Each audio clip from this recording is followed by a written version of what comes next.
All right, imagine this. You're 17, locked in a cell, haven't touched another human in nearly a year, and when you do, they drop dead. Welcome to Juliette Ferrars' life. She's basically the human version of look but don't touch, except in a crumbling dystopian world run by a shady group called the Re-establishment. Cute, right? Juliette's been labeled dangerous, unstable, a threat to humanity, but mostly she's just lonely and touch-starved with a journal full of anxiety and trauma. And then, bam, a stranger is tossed into her cell. His name? Adam. Quiet, gentle, and oh so familiar. She tries not to panic, but he's not freaking out. Not even a little. And that's the first red flag. Or green flag. Honestly, it's confusing. The last time she touched someone, they dropped dead in seconds. So why is Adam still breathing? Why is he even looking at her like she's human? Turns out Adam is a soldier, working for the very people who locked her up. And the reason he's suddenly her roommate? The Re-establishment wants to test her powers. Not because they want to cure her or help her or even understand her. Nope, they want to weaponize her, use her like a shiny, deadly science project. Which brings us to Warner, military leader of Sector 45, walking trust issues in human form. He's young, sharp, and looks like he moisturizes with the tears of his enemies. Warner doesn't see Juliette as a monster. He sees potential. He wants to control it, polish it, point it at his enemies, and fire. And in this world, that makes him the closest thing to a visionary, or a psychopath, or both.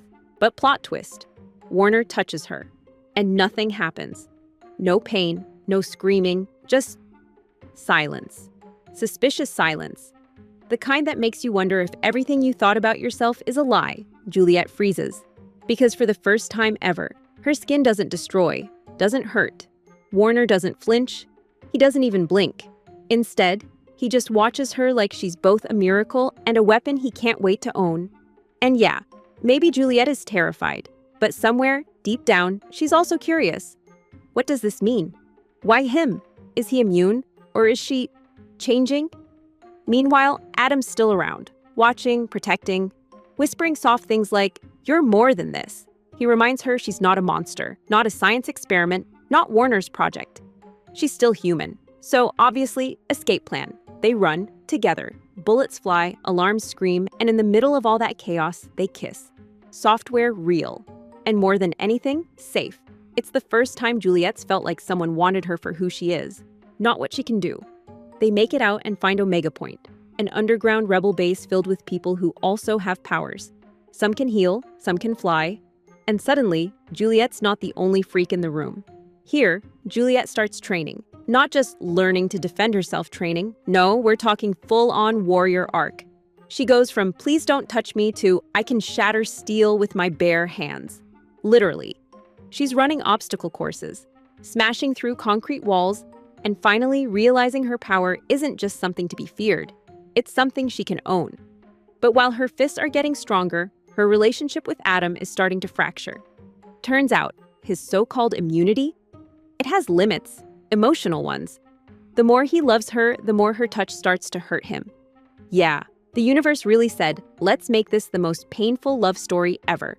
And just when Juliette thinks she's gaining control, Warner reappears, still brooding, still beautiful, and somehow different. He's not barking orders or treating her like a weapon anymore. He's soft, honest, haunted. He opens up about his twisted upbringing under his abusive father, Supreme Commander Anderson. He admits to sheltering people with powers, people like her. And when he says he always knew she was more than what they told her she was, it hits. Because Warner doesn't see Juliette as fragile, he sees her as fierce. And that's more dangerous than anything he's ever done. And then they kiss. And it's not soft or sweet or even particularly romantic. It's explosive. Like every suppressed emotion, every unspoken word, every "you terrify me, but I want you anyway," comes crashing into that moment. Juliette, the girl who once flinched at human contact, is now kissing the one person who doesn't just tolerate her power, he craves it. Warner doesn't pull away. He doesn't break. He leans in, all in. It's not about comfort. It's about chaos. About finally being seen, not as something broken, but as something powerful. And for Juliette, it's the first time love doesn't feel like a threat. It feels like liberation. But this isn't just about feelings. The world is burning.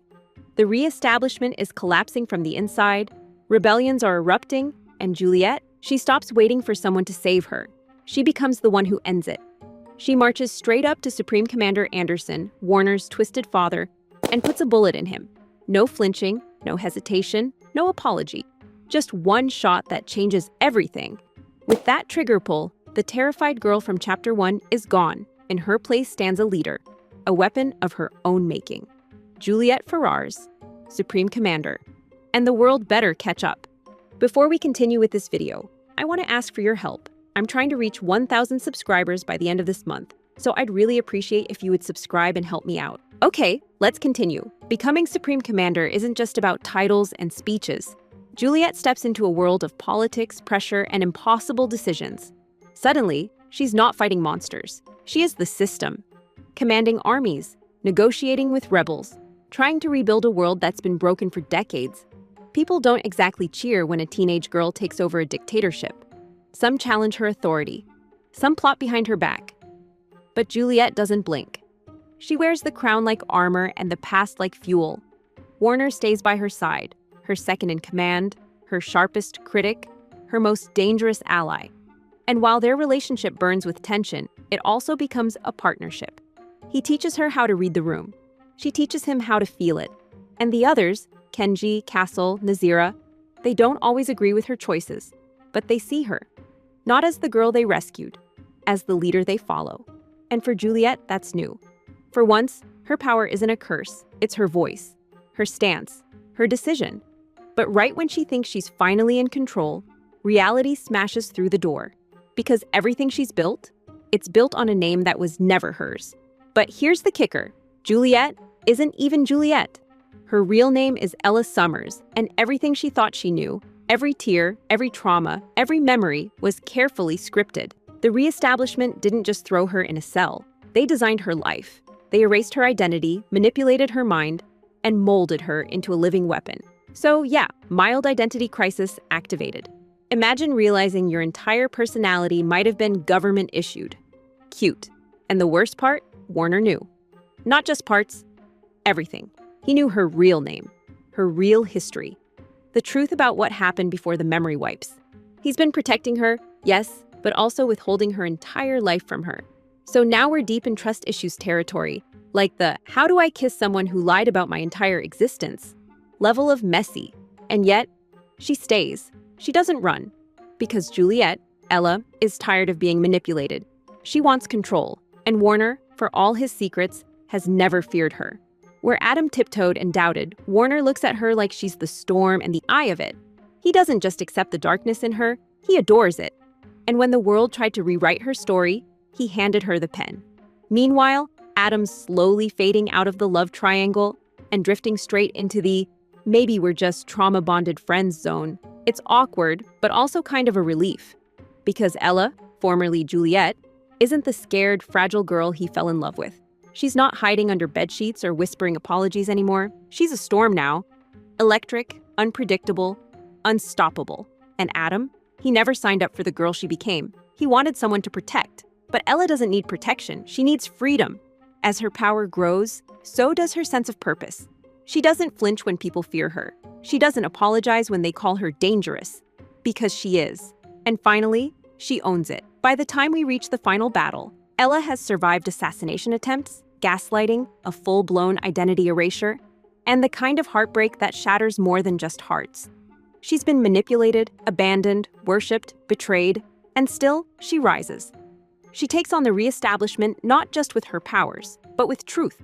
She exposes their secrets, dismantles their lies, forces the world to look her in the eye. It's not a perfect ending. The scars are still there. The anger still simmers. But for the first time, the story isn't being written about her. It's being written by her. Ella chooses who she is, who she loves, and what kind of world she wants to build. No more cages, no more commands, just a girl who was never broken, only rewritten. And now, she's the author. And Warner, still there, still difficult, still hers. So yeah, that's Shatter Me, a story about a girl with deadly skin who learns to stop apologizing for taking up space. It's trauma wrapped in poetry, served with a side of slow burn enemies to lovers and political takedowns. If you came for the chaos, congratulations, you found it. And if it felt insane, that's because it absolutely is.